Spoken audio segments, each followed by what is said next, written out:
Hello my friends, time for our third video on our journey of reactions in solution. So video one again, we were looking at how species exist in solution via electrolytes, which hasn't affected us yet. We haven't looked at the different types of equations, how to represent different types of equations in solution, but we will be getting to that because I want to get through the different types of reactions. Video two, we covered precipitation reactions. And remember, if you're not part of the solution, then you're part of the precipitate. Oh, dorky nerd shirts. I got a closet full of them. Let's look at neutralization reactions, my friend. Almost identical in process to precipitation reactions. We're going to do the exact same steps, the exact same approach. It's just we're going to have an acid and a base. And the bases we're going to be dealing with will typically be strong bases, which are just ionic compounds anyway, with hydroxide ion as an anion. Acids aren't technically ionic, they're molecules, but we're going to treat them like they are, because when they react with water, they form the hydronium ions and stuff like that. So we're just going to treat them like they have the H+, almost like sodium ion. All right, and again, neutralization, the acid is donating a proton to the base, but we don't really need to worry about that when we're writing what we call molecular equations and using double displacement. Life gets a little easier. That when we get to some more specific acid-base reactions that are a little more challenging, we're going to think of acid-base reactions more in that idea, but that'll come later. All right, follow the same steps as we did for precipitation, and to summarize that again, number one, determine your reactant formulas. Sometimes they're provided, sometimes they're not. Determine their states. If they're solutions, obviously you're going to put AQ. Step two, use double displacement and ion charge ratios to figure out your product formulas. There are a few exceptions. There's no exceptions to precipitation, but in acid-base reactions, there are going to be a few exceptions where there's some polyatomic ions like carbonate ions and ammonium ions that sometimes just blow up. And, if I add an acid to a carbonate ion or a base to an ammonium ion, weird things happen. So we'll look at those as a special class of things later. Determine your product states, right? Use your solubility chart at the end. And then balance last, right? And again, the driving force for this is the formation of liquid water, so we get that pure liquid. So the driving force for precipitation is the formation of the solid. For acid-base reactions, neutralization, the driving force is water formation. All right, let's do some examples. All right, for neutralization reactions in general, right? So that's acid-base reactions is kind of a generic term. Neutralization is more of a specific term where you're always going to drive with an acid and base get water plus a salt.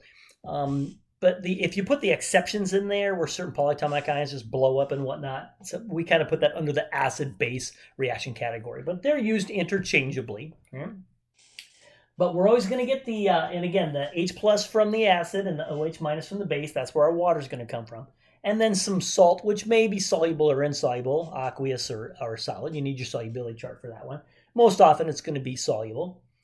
So let's do this. Let's say we have some, looks like dichromic acid. And again, it doesn't matter if it's strong or weak, as long as the base is strong. As long as one of them is strong or both, this will drive to completion. All right, if they're both weak, that's a whole different ball game, which we'll do in second semester general chemistry, my friends. So I will always make sure that either the acid or the base is strong or both, which means it's going to drive to 100% completion.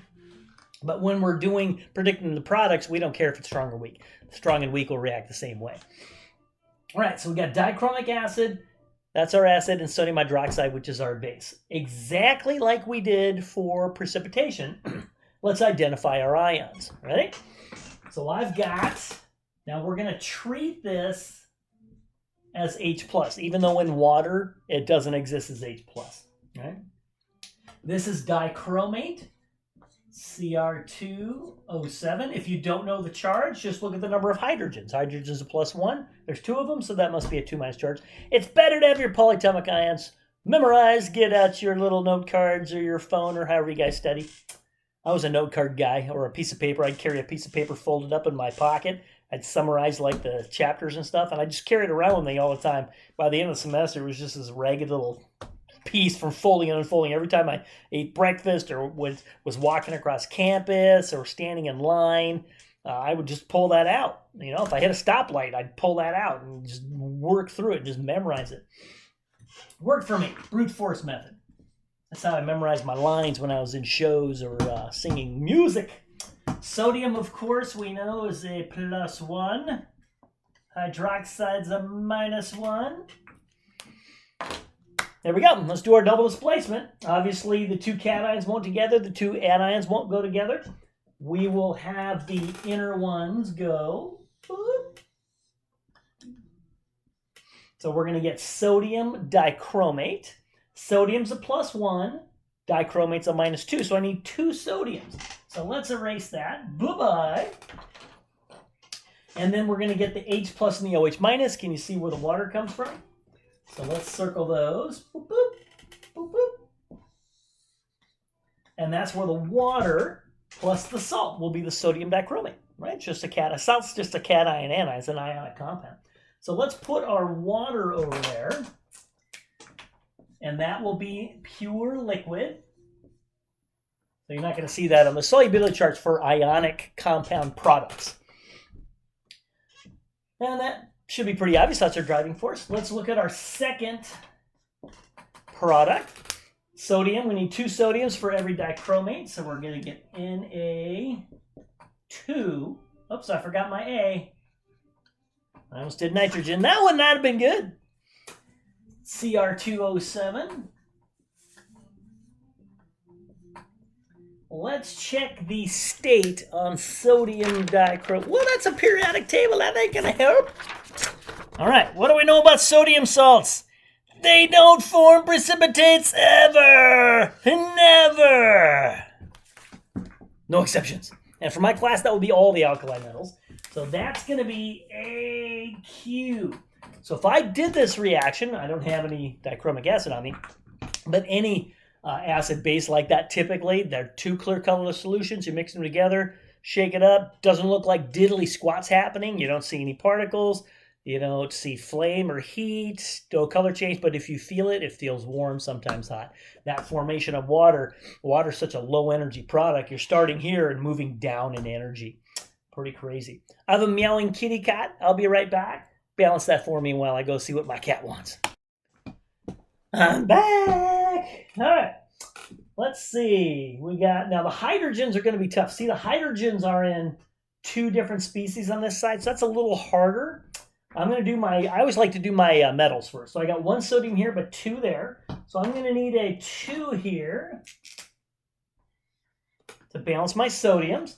Let's look at the dichromate. I got 1 dichromate there, 1 dichromate there. Oh, that works out nicely. So my sodiums are balanced. My dichromates are balanced. Now, because the OH minus here and the H plus there combine to form water, you don't really see, that's kind of like H plus OH minus, right? So let's take a look at how that works out. We've got how many hydrogens? 2. I got 1, 2, 3, 4 hydrogens on the left-hand side and only 2 on the right-hand side. You see that? So I would have to put a 2 here. That would give me the 4 hydrogens. 1, 2, 3, 4 hydrogens. And then I have my 2 oxygens here outside of my dichromate. It's a little harder to balance than precipitation reactions. And another way to look at it is you got 2 H pluses here, so you're going to need 2 OH minuses to form the 2 waters. A lot of different ways to look at it. Brute force method always works. So there's your balanced neutralization reaction. Let's do another one, and that was a weak acid, but it doesn't matter, right? We're just doing molecular equations. Let's do one with a strong acid. And you'll see the same thing. We'll get water and a salt. And then we'll look at exceptions to this rule where we get polyatomic ions that just blow up in the process.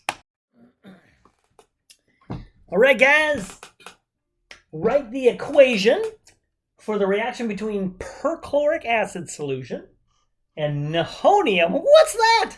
Nihonium 3 hydroxide solution. Now, never dealt with that. I don't think this is actually physically possible, but we're theoretically having fun here, right? I don't think we're ever going to find a nihonium 3 hydroxide, right? Nihonium is one of those new elements way down here Woo! Nihonium and fluorovium and moscovium and all those fun ones.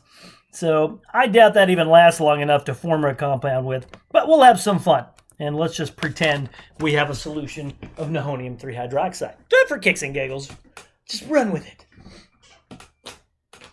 What are we going to do? Step 1, let's figure out our reactant formulas. Now, I didn't give them to you this time, so I was being a bugger.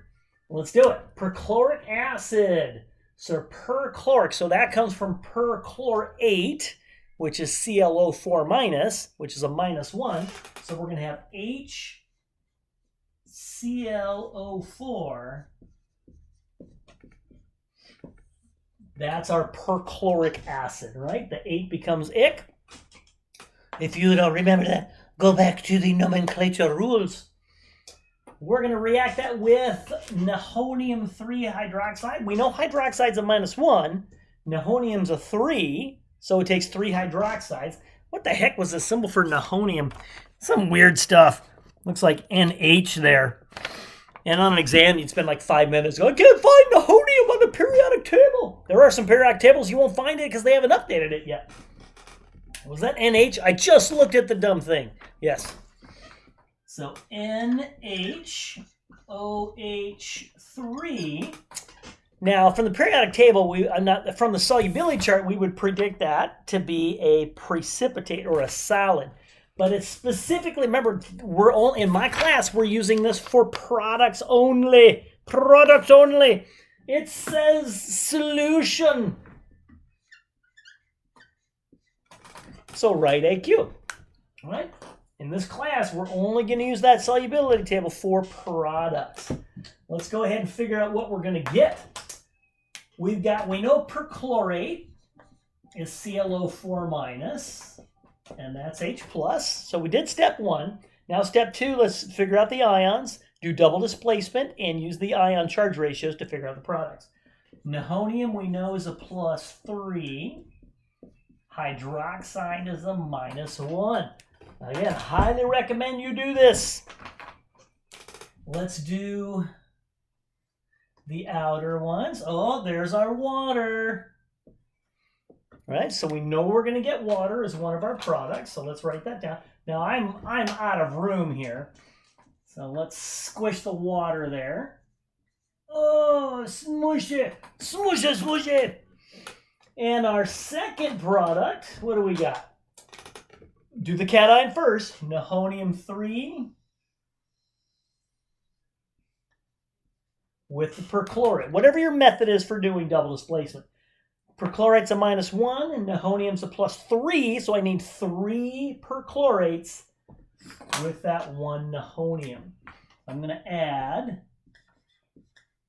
ClO4 3. Oh, not enough room.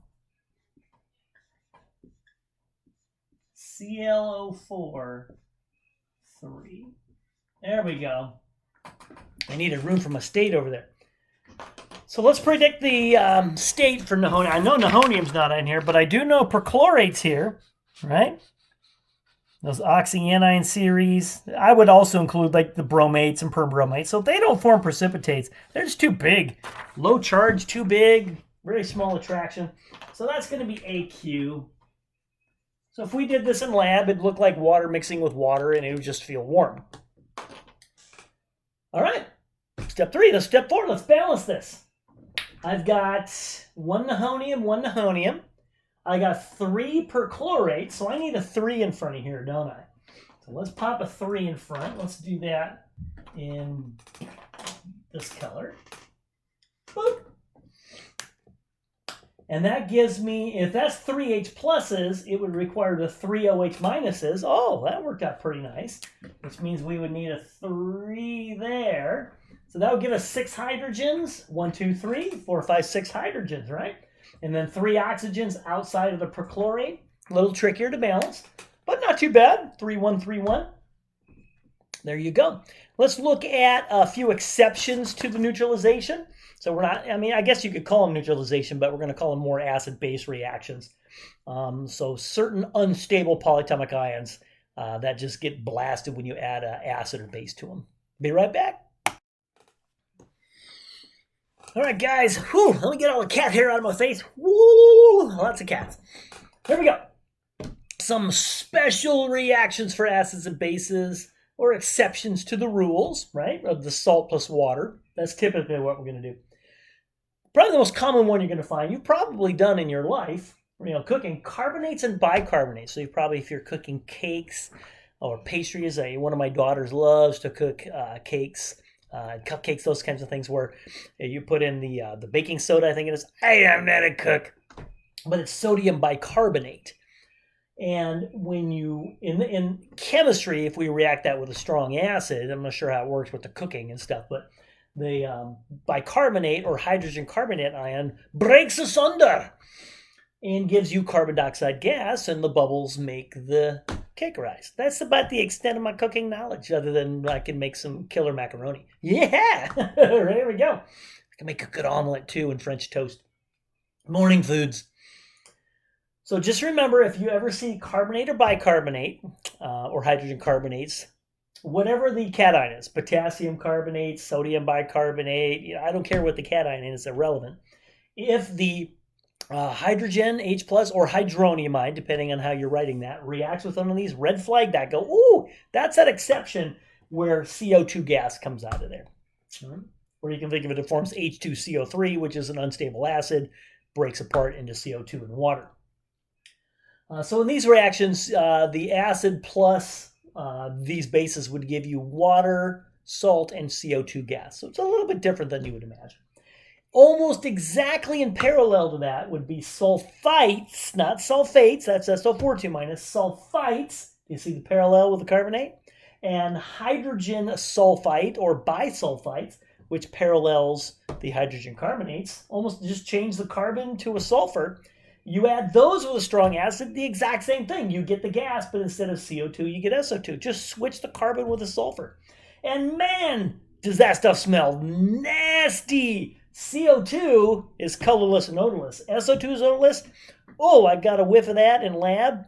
Woo! That'll knock you on your keister. If you remember, you got to do it lightly. If you do this, we're going down for the count. That is one of the more...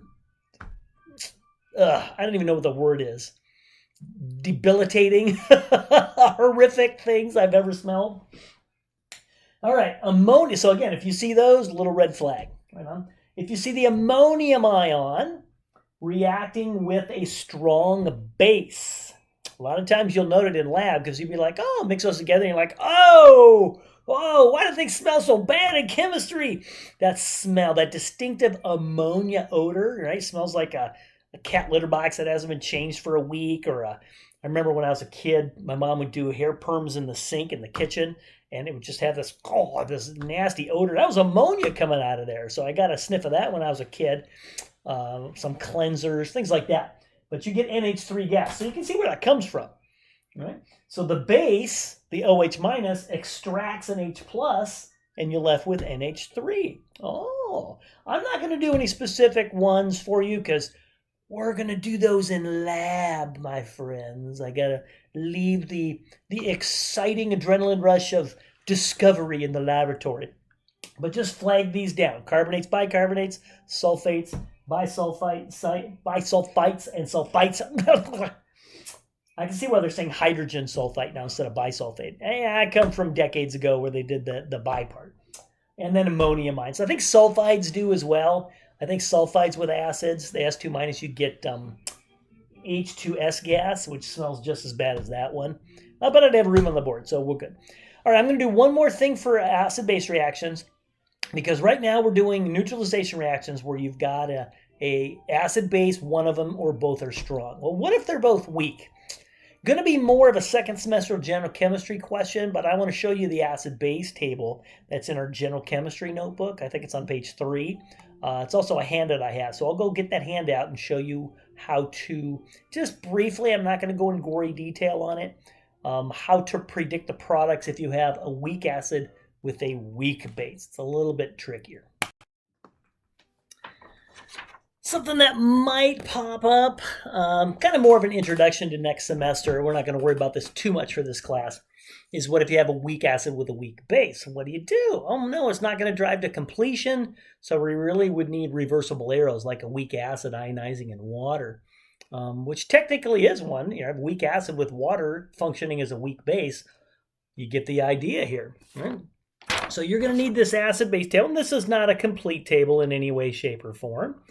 You've got your acid column, strongest acids on top. See the strong, see, you recognize those strong acids? There's a few weird organic ones, but strongest on top. Here's that big black line. Anything above hydronium ion is a strong acid.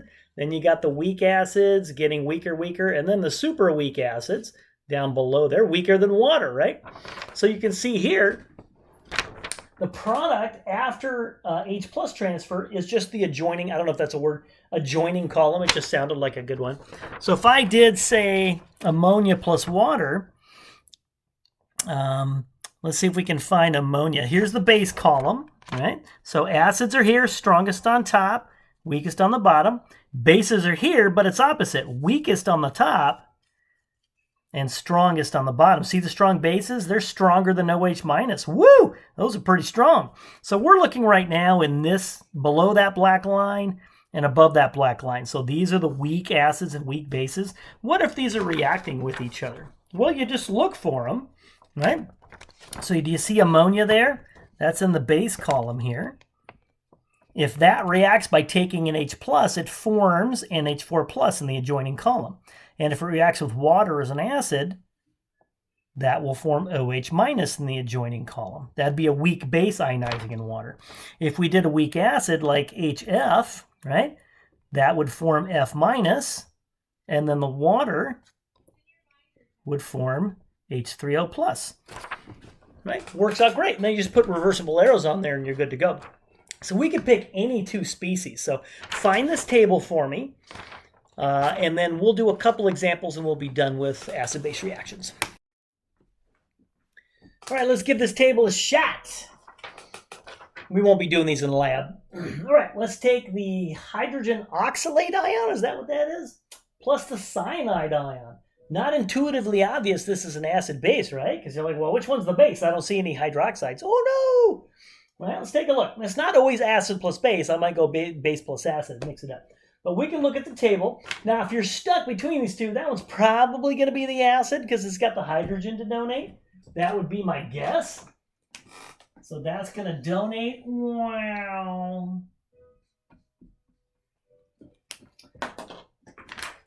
I don't think you need this table to predict it. Can you see that that will become HCN, right? That's a positive, negative, so they cancel. You get HCN. This loses a hydrogen, so it becomes C2O4, and it loses a positive charge, so it becomes C2O42 minus, the oxalate. But if you don't know, and if you're stuck, you can use this. So let's find our acid. So HC2O, do you see it right there? And when that donates its H plus, it becomes C2O42 minus.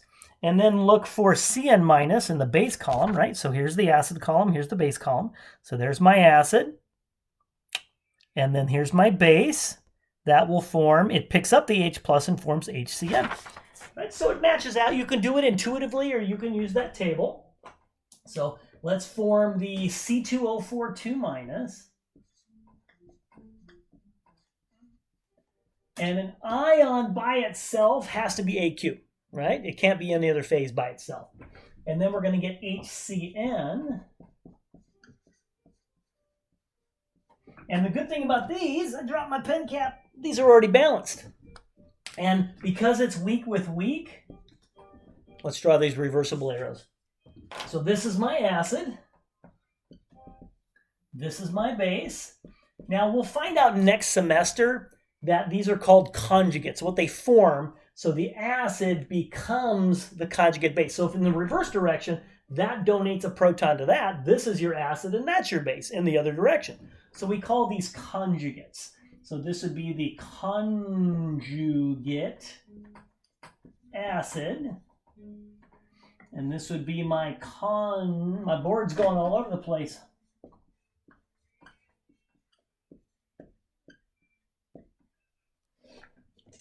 So in the reverse direction, the acid and base are called conjugate acids and conjugate bases.